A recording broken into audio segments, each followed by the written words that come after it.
Signor Presidente Mujica, è un onore per me darle il benvenuto tra i cooperatori di Lega Coop Romagna. Qui, come nel resto del mondo, il movimento cooperativo moderno nasce nel XIX secolo, nelle esperienze di aiuto mutualistico tra le fasce più povere della popolazione sfruttate dal nascente capitalismo. La cooperazione nasce per slancio ideale, certo, ma anche per necessità economica, per vincere la fame, la miseria con l'arma della solidarietà.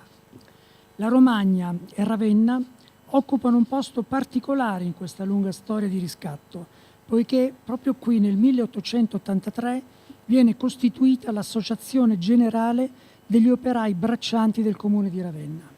I braccianti, cosiddetti scariolanti, erano lo strato più basso del mercato del lavoro. Precari per definizione, privi di istruzione di ogni risorsa economica, si spostavano a giornata dove era richiesto la loro opera per lavori agricoli e cantieri, in particolare per le attività di bonifica. Disagio estremo e paghe bassissime erano le costanti delle loro condizioni di vita. Sotto la guida di menti illuminate, come Nullo Baldini, seguendo l'ispirazione del socialismo riformista di Andrea Costa, decisero di mettersi insieme per dare una svolta alle proprie vite. Erano in 303 ed era il 1883. Ancora oggi le cooperative braccianti sono una parte fondamentale del nostro movimento.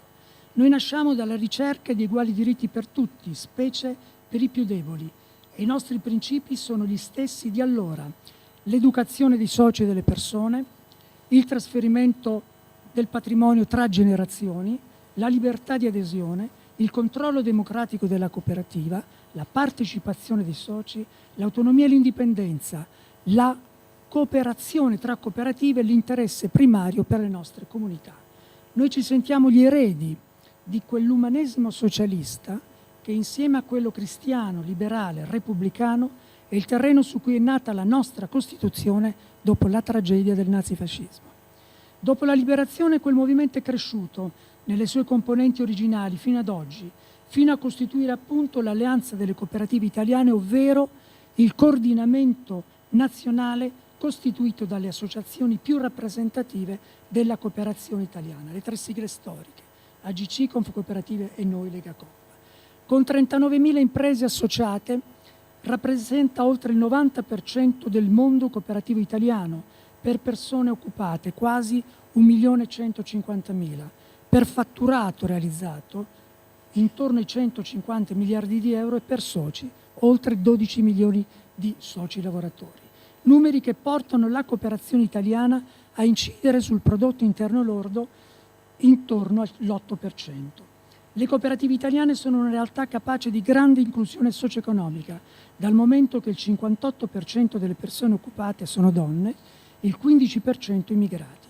Qui in Romagna, in un territorio in cui abitano circa 1.200.000 persone, un uomo e una donna su 3 sono soci di una cooperativa. Rappresentiamo quasi un quinto del prodotto interno lordo delle province di Ravenna, Forlì e Rimini.